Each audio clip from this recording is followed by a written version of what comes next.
L'immigration est venue, on a pris son passeport, il n'a pas fait une. Il a été marqué par l'organisation de ce sommet par l'État guinéen. Je pense qu'aujourd'hui, rien à dire. Depuis lundi maintenant, on est en train d'observer ce qui se passe, surtout sur le tronçon aéroport Kipé ici. Il n'y a rien à dire. Et je pense que, je le disais tantôt, mettre, comme on appelle, le ministère des Affaires étrangères dans le lot, c'est vraiment une bonne initiative. C'est-à-dire que ça débarrasse toute contrainte au ministère des télécommunications en termes de protocole d'accueil et tout ce qui s'ensuit. Les raisons pour lesquelles ça a été, vraiment rapide et dans les règles de l'art. C'est une opportunité de nous faire de valoir. Parce que je pense que tout à l'heure tu parlais du tronçon de l'aéroport à Kipé. Aujourd'hui, quand tu marches, c'est toute une fierté. Tu as envie qu'on organise toujours des sommets, des rencontres, voilà, pour que ça puisse, à l'intérieur du pays, pour que ça puisse avoir cette image. Et donc, franchement, avec cette allure, les invités retourneront avec une belle image de la Guinée, parce que de loin, il y a d'autres perceptions, mais quand on est là, vraiment, c'est le paradis. On a toujours cette façon de dire Kotoli, Inusene, voilà, tu vois, welcome, bienvenue, et vraiment, c'est ça aussi. La Guinée. Donc il faut la culture, cette culture-là, on ne doit pas la laisser, peu importe les situations. Et je pense que la Guinée ne vit aucune situation dramatique pour délaisser les bonnes manières. Donc ces bonnes manières, on les a. Et je pense que pendant le Transform Africa Summit, on aura l'occasion de démontrer combien de fois la Guinée est un pays très accueillant. C'est un pays d'innovation. Oui, Mohamed Saliou, j'aimerais qu'on revienne un peu sur le thème. Nous savons aujourd'hui, quand on parle de tout ce qui est lié à la technologie, on négligeait à un moment donné le numérique. On pensait que le numérique, c'était juste lié à l'informatique à travers nos ordinateurs portatifs et bureautiques qu'on utilisait ici. Mais l'IA est venue encore avec une vitesse extraordinaire. Aujourd'hui, on ne parvient pas trop à maîtriser tous les outils de l'IA. Je pense que le thème est mieux placé, ou le thème est bien choisi ici, parce que quand on parle de l'intelligence artificielle, surtout pour l'Afrique, parce qu'aujourd'hui, les autres pays, elle l'évoquait tout à l'heure, les pays anglophones ou les occidentaux, investissent des milliards et des milliards de dollars dans le développement ici des applications liées à l'intelligence artificielle. Avoir un type de sommet sur l'IA, surtout son impact sur le continent africain, où des innovateurs, on parlait tout à l'heure des jeunes start-upers, des jeunes qui évoluent dans le domaine de la tech aujourd'hui, quand même, qui s'efforcent pour développer des applications ou des solutions numériques localement qui peuvent répondre ici aux défis locaux que nous rencontrons dans notre société. Je vais dire que ce thème aujourd'hui parle de nous et parle pour nous. Bien sûr, bien sûr. Vous savez, la révolution numérique est venue bouleverser le monde des choses, mais l'IA aussi est venue dicter sa loi de façon positive. Donc aujourd'hui, pour un début, beaucoup avaient vraiment peur de l'IA, parce que les gens disaient que l'IA est venue pour détruire les emplois. Pour détruire des emplois. Justement, tout le monde avait peur, mais par après, petit à petit, les gens commencent à comprendre que l'IA est un outil formidable que chacun doit saisir pour vraiment améliorer sa production, améliorer son rendement. Donc aujourd'hui... Et surtout gagner en temps. Gagner en temps, gagner même... en productivité aussi. En termes de production. Et d'innovation dans les projets. Tripler même la production. Que vous soyez aujourd'hui journaliste, que vous soyez médecin, que vous soyez agriculteur, vous avez besoin aujourd'hui de l'IA. Pour, si votre production était estimée... Un exemple tout bête, je ne sais pas, une tonne, vous pouvez multiplier ça par 3, par 4 en utilisant l'IA. Donc aujourd'hui, chacun doit se mettre à jour. On ne doit pas prendre l'IA comme un ennemi, mythe, l'IA comme un outil des Occidentaux. Donc chacun doit s'approprier l'IA. Et aujourd'hui, les opérateurs économiques qui investissent dans d'autres secteurs, ils doivent orienter leur investissement dans le numérique, particulièrement dans le développement de l'IA. Parce que si on ne se lève pas, nous serons encore en retard. Pour le moment, nous ne sommes pas trop en retard, mais il y en a qui investissent énormément dans l'IA. Donc, nous aussi, il est temps d'investir dans l'IA pour que nous soyons au même niveau que les Occidentaux, que ceux qui se sont levés très tôt. Donc, personne ne doit considérer l'IA comme une menace. Comme une menace. Chacun doit considérer l'IA comme une opportunité. Parce que tout ce que vous faites aujourd'hui, vous associez l'IA, ça améliore, ça vous performe, ça vous fait gagner en temps, mais de façon extraordinaire, ça organise votre travail. L'autre niveau, Téli, qui fait peur, rapidement, Saliou, c'est par exemple en Occident, on a si vous voulez, des machines qui remplacent les robots qui remplacent l'humain. Et donc, je pense que quand tu vois déjà, quand tu vois ça, et qu'on pense qu'on va transporter ça en Afrique, l'Afrique commence à trembler et à se méfier. Mais je pense que nous, on n'est pas à ce niveau d'abord. On va y arriver pourtant. On va y arriver, mais c'est petit à petit. Et comme tu dis, il faut utiliser l'IA pour une performance. C'est-à-dire que même ton propre apprentissage peut t'apporter une nouveauté. C'est-à-dire que tu te mets dans je ne vais pas citer, il y a le chat GPT, il y a le Gemini, il y a Perplexity, il y a beaucoup d'autres outils qu'on peut citer. Voilà, qu'on peut citer. Et tu es avec ton émission digitale, tu en sais quelque chose. Donc je pense qu'il faut utiliser une matière première pour transformer ton environnement.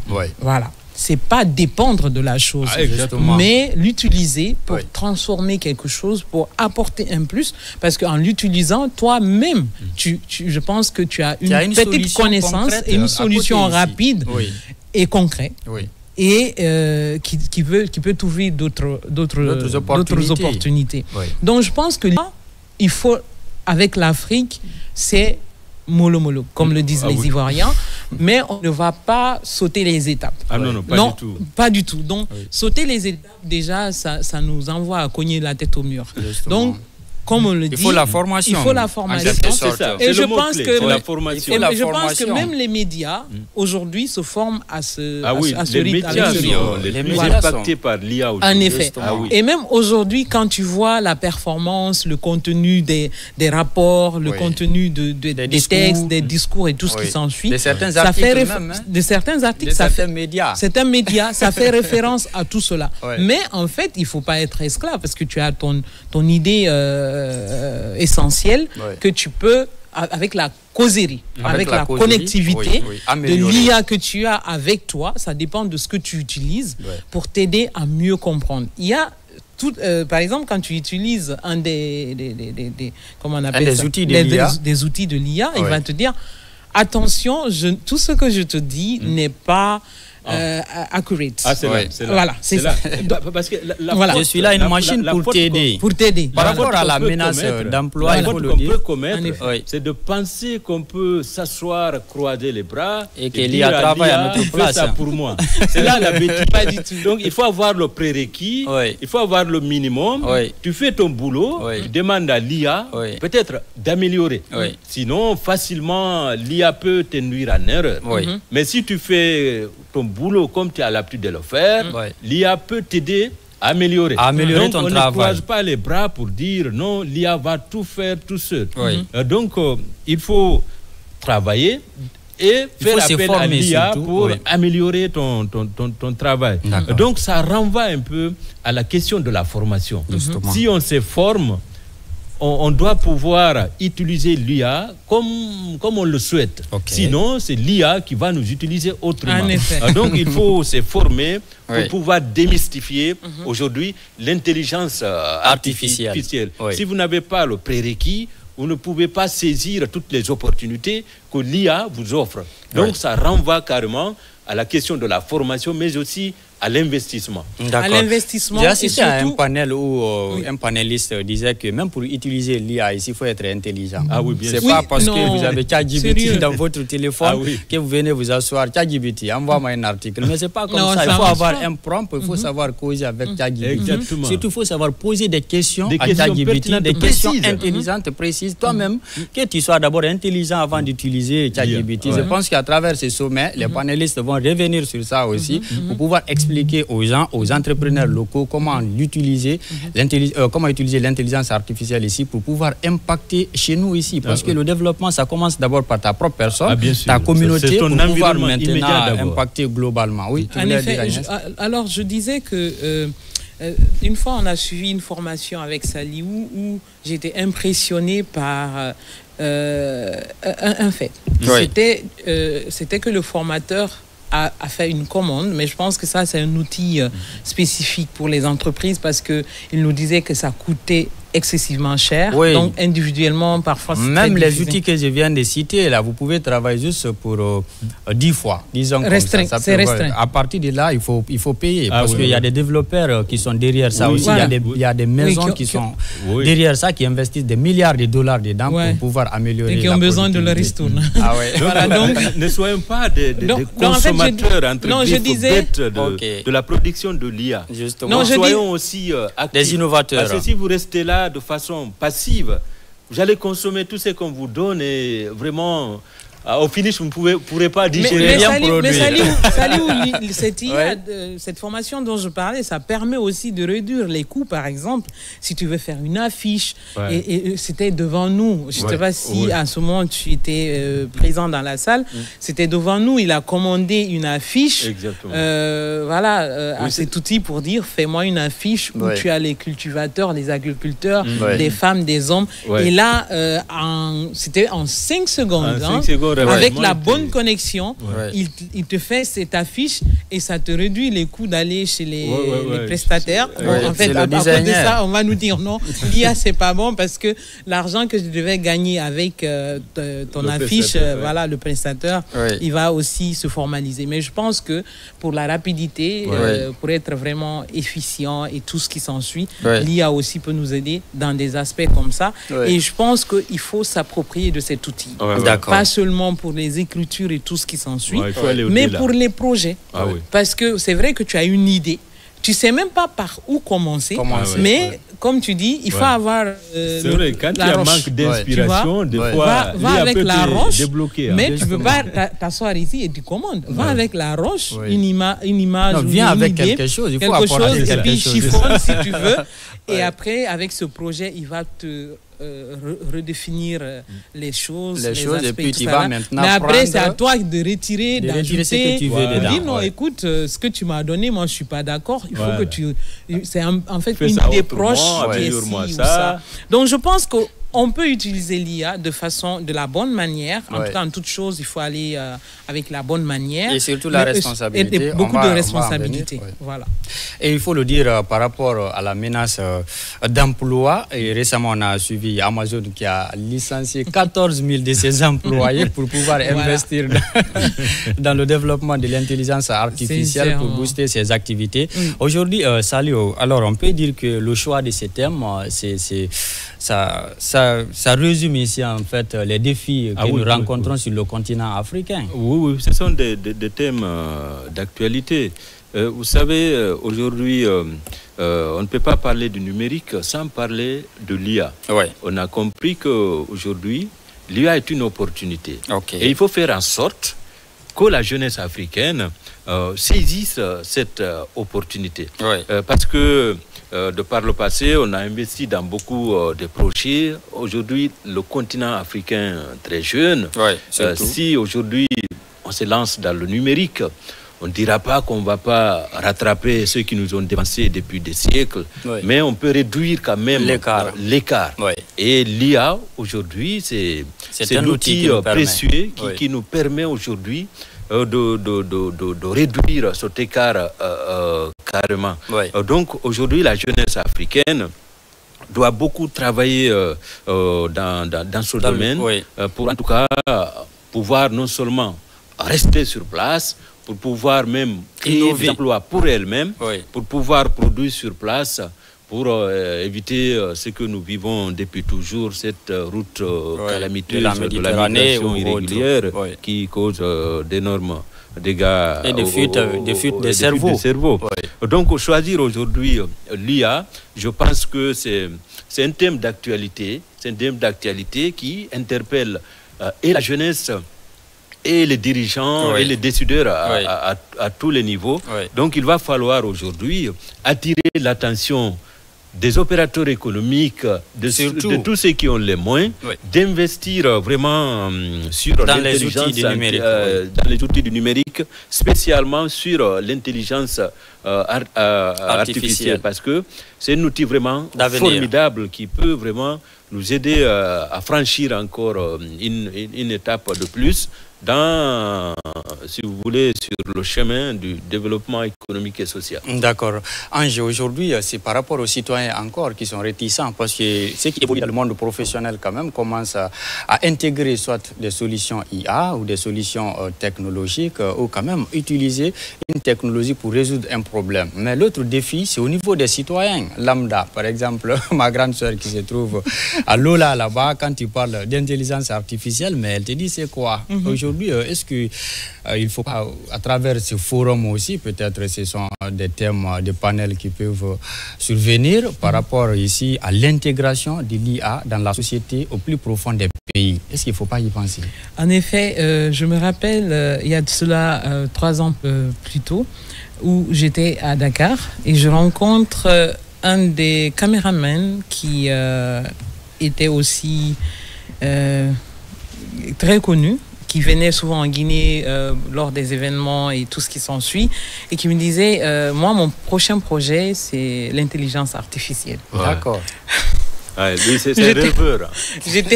J'étais complètement perdu dans son rêve, dans sa vision, dans son projet. Après, j'ai dit, il partait pour une formation en fait. Il dit, j'ai 6 mois, il faut que je sois capable de créer des contenus à travers l'IA et tout ce qui s'ensuit. Je dis, ok, bon, en fait, j'étais complètement bleu dans l'information. Et donc, c'est la même chose qui se passe aujourd'hui avec le citoyen lambda qui se trouve à Zo, qui se trouve chez moi là-bas, à Kobolo-Fassama. Voilà, et donc qui se trouve à Gatako. Et donc, aujourd'hui, c'est à nous qui sommes déjà imprégnés de la situation, nous qui avons un peu de b.a.-ba, qui devons vraiment les informer, mais de façon graduelle. Donc, c'est pas avec le choc. Parce que, tu vois, c'est comme si j'avais rencontré mon ami du Sénégal, donc c'était un peu choc. Voilà. Donc, en fait, à travers les ministères, les départements ministériels, sectoriels présents en Guinée, chaque département doit épouser cette donne. C'est-à-dire, à partir de maintenant, on va changer notre façon de travailler, notre façon d'évoluer, notre façon d'entreprendre, notre façon de faire les choses à travers, en utilisant l'outil qui est là. Donc, imagine que même celui qui balaie la cour, c'est-à-dire les techniciens de surface, peuvent aussi épouser la chose. Parce que Ange-Marie Bangoura, il faut le dire, la salle est archi comble, disons comme ça. Ici même à Kipé, et à présent, on observe l'arrivée des chefs d'État pour l'ouverture de ce sommet à Conakry, ici même. Et c'est un grand sommet qui pose ses valises du 12 au 14 novembre 2025 dans notre paradis, il faut le dire. Le thème de cette année, c'est innover avec l'intelligence artificielle localement surtout pour impacter globalement tout le continent. Et on le disait tout à l'heure, des réformes sont engagées dans le pays dans le domaine du numérique. C'est ce qui a permis à la tenue de ces sommets chez nous ici, notamment la construction du data center tout près à Conakry ici, même à côté de chez nous ici à Koloma, et l'extension du réseau national de la fibre optique. Il y a la création aussi de l'Agence nationale de digitalisation de l'État, la protection des données et cybersécurité aussi chez nous ici.